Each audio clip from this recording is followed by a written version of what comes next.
Behind the Dish is sponsored by DBAT. Check out dbat.net for baseball and softball products, franchise information, and to find a location near you. And now your host, John Piper. Welcome to another episode of Behind the Dish. We're so excited to have former head coach Barry Russell, 34 years high school coaching experience in the great state of Texas, 22 years at Midland High School, 20 straight playoff appearances from 97 to 2017, and a state title to his name. Welcome, Coach Barry Russell. Thank you. I'm excited to be here. Thanks for having me. And for our listeners, we're actually live here in the DBAT global headquarters right outside of Dallas, Texas. So, again, thanks, Coach, for driving in from Midland, Texas. I know that's not an easy trip. We were talking off air about 5 hours. About 5 hours, yes, sir. Well, welcome. Thank you. Hey, we got a lot to get into. You spent your whole career in the baseball business, virtually all of it out in West Texas, correct? Well, no, I started out actually as a one-year coach in Clyde outside of Abilene, where I was just a lowly junior high coach. And then I got a job in La Pryor, Texas, down in South Texas, southwest of San Antonio, called La Pryor. It's a little 2A, and I kind of cut my teeth there on learning how to work fields and take care of stuff. And so I was there 4 years, and then I went to Victoria Stroman.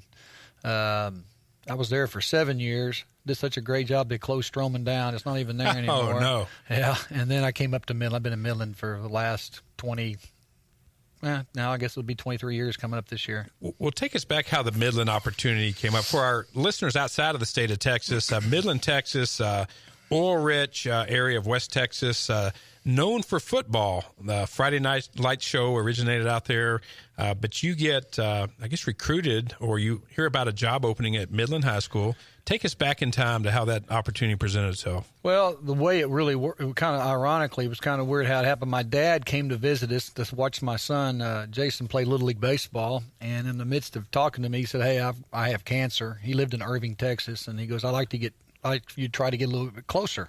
And so I said, sure, because it was pretty bad. And so I started looking around Dallas, and it was one of the weird years. There's nothing open, nothing. There's only baseball job open was Highland Park.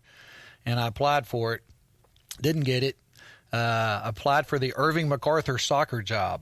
I knew nothing about soccer, but there was nothing open. Yeah. Tim Whalen from Midland Independent School District calls me and said, hey, I got your name from Highland Park because their coach at Midland took the Highland Park job. And so I knew Tim, and Tim knew me from the coaching school. And so came up, interviewed, and I was like, man, I'm trying to get to Dallas. I'm 5 hours away. Now, this is 1996. And he goes, this is kind of an interesting job because there's no football.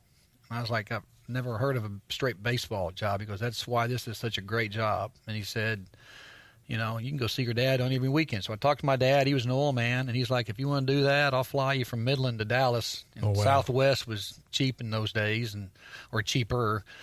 And so I took the job, and still there. Well, I was going to ask you, here in the Dallas area, at least in 2018, while we're recording this, that head baseball coaches here in the Dallas-Fort Worth area typically don't coach football as well. Some of them like to be on the sidelines on Friday night. It's a neat deal. Right. But I was curious, and you just answered the question, being out in football-dominated West Texas, is that still part of the deal? Head coaches out there, I know a lot of the assistant baseball coaches still coach some football. Is that right? Well, when I was talking about it was in 96, there was very few that were head baseball. I mean, just head baseball only. Everybody did football and baseball. When I was at Stroman, I did football and baseball. And then and that's why it made that job kind of interesting. But yeah, now everybody's pretty much straight baseball. I think they give them the opportunity to do football if you want to. But for the most part, I think pretty much everybody's going straight baseball. Now, we were talking, Coach, you've been through 4 oil booms and busts in your career out there in Midland. And, that's got to be very interesting to say the least. But how has the booms and busts of the oil business impacted not just baseball, but life in West Texas and high school sports? Well, I think the first thing is our budget is so predicated on how much we're bringing in, and every time there's a bust, it seems like we lost money on our budget. You think the school took money away, and every time there was a boom, you'd think we'd get money back, but we never got it back. I think this year Midland is sending in like $55 million or something to recapture that the state has in Robin Hood. So we have that problem in that we're considered a rich school district, but I don't know that we're all that rich really. But you get people moving in from out of the area, and some like it, some don't. It just kind of depends. I've had some really good players move in, and then their parents got transferred again. They moved out, so that's been kind of tough. So you have to deal with that as it happens.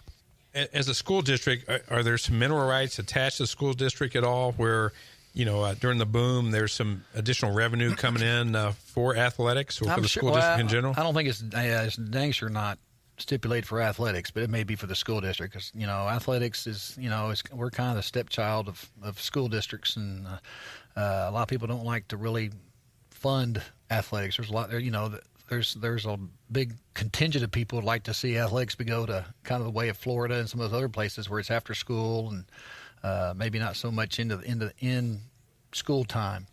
And that'd be unfortunate if that happened, because there's a lot of kids that it's the only reason they're in school, or keeping them in school, I guess you'd say, is the athletic part. But the boom and bust, they come and go, and you can almost always tell when we're having a boom, we're getting ready to have one, because traffic picks up. Nothing like driving on 75 here, because I've enjoyed that several times now. That's been an interesting excursion. But, I tell our people it takes me about 10 minutes to get to school, and when the boom's hitting, it takes me about 20 minutes. Oh, wow. Because I have to a lot more congestion. Yeah, a lot more congestion. Trucks, it's crazy. Yeah. Rock haulers, frac sand haulers, those types of things. Yep. Yeah, and for those folks outside of Texas, we're talking about oil field related services that go right along with the oil boom that creates a lot of job opportunities out in West Texas. Well, Coach, we talked a little bit about football and Friday Night Lights. I was a fan of the show. While that thing was being filmed out there,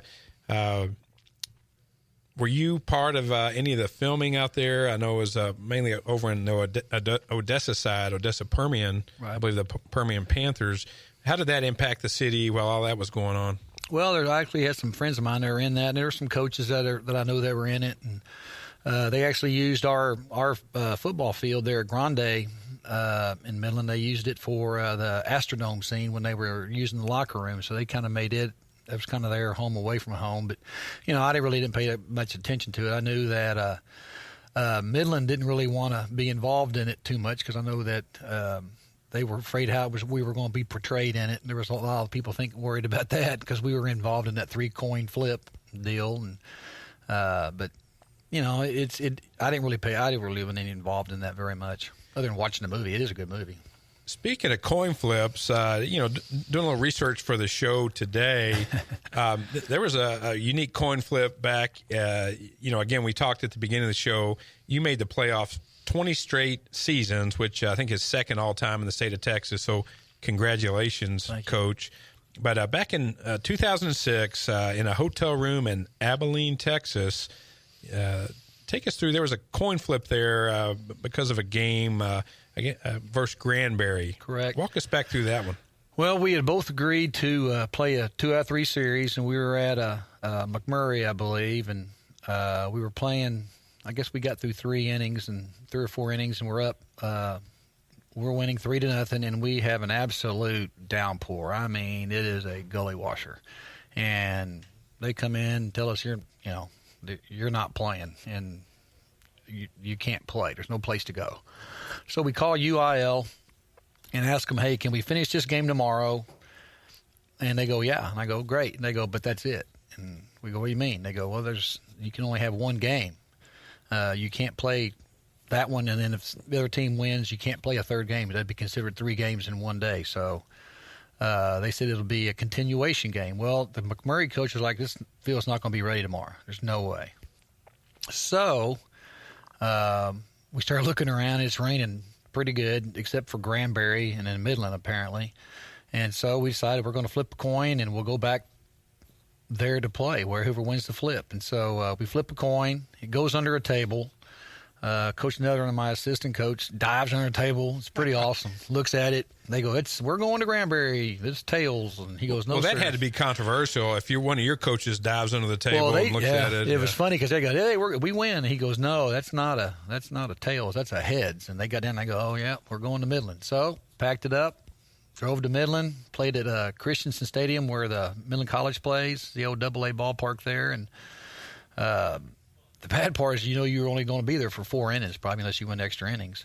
And I think we ended up beating them 5-3. So we had a 3-run lead before we started, and they were a really talented team. And we actually went to state that year and got beat by the Woodlands. And a guy named Drabeck was on the mound throwing about 98. Wow!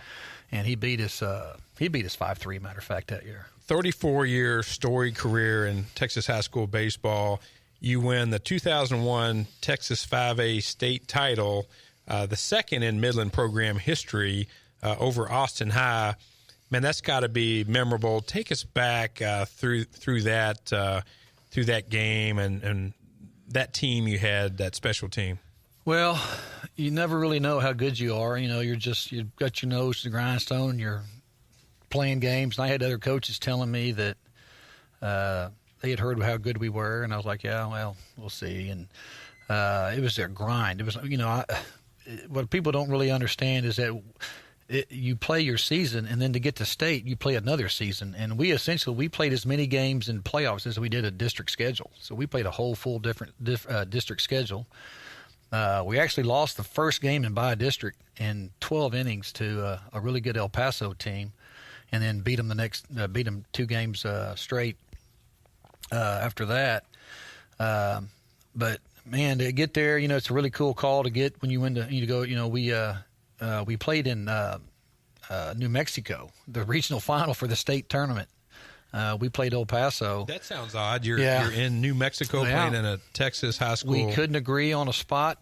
We tried to get Sol Ross, and they wouldn't take us, and so we went to – and we'd already played there, and so the Franklin coach from El Paso didn't want us to go back there. And so we ended up playing at NIMI and New Mexico Military Institute there in Roswell. And, we ended up beating them, and nobody even came to watch other than El Paso and Midland people. And we were pretty good. We had a young man that was the first round. Well, actually, he was a supplemental pick that year by the name of Jason Nix. Played with he was drafted by the Rockies and had a 10, 12-year career in the bigs. And had a guy named Matt Bose, went to Oklahoma. Madison Edwards went to Texas Tech. I think on that team we had something like, after it was all said and done, after even the sophomores graduated, we had something like 14 kids that got D1 scholarships, and so it was a solid team. We were pretty good. I know when we played right off the bat, we had to play Klein, and I was just like, man, I hope we don't get run ruled on this because it's Klein, it's Houston School. Everybody's talking about we're going to get smoked, and we ended up beating those guys. And then I remember the night before the semifinal game with Klein, Fox Sports FS did their baseball deal, and they interviewed everybody there but us. And the 2 Houston schools were like, hey, we're going to be excited because we're going to meet. Hey, that's billboard material for your team, right? Oh, yeah. And all my kids are in the room, and they said, the 2 Houston teams will probably meet in the championship, and I opened the doors, and the kids are like, did you hear what they just said? They're just blowing us off. And, well, we win. Austin High wins. And I'll never forget when I was talking to Coach last night before the game. He goes, where do you think Houston's playing for the 2 Houston teams are meeting for their game? Because his kids had heard the same thing. And we ended up beating those guys, and it was a really good game. It's just a grind. It's a really long season. In fact, the kid that pitched in the state championship was Jason Nix. He had closed the semifinal game, and Jason probably the last game he ever pitched because he was a shortstop, but he was a really good pitcher. And he ended up being a utility guy for several teams in the bigs. But it's kind of funny that, now you got all these guys with these big star pitchers, and we're out there with a guy that neither one, and Matt Bowe is the kid from Oklahoma, never pitched again. Those were our two top pitchers. So it was kind of interesting how that kind of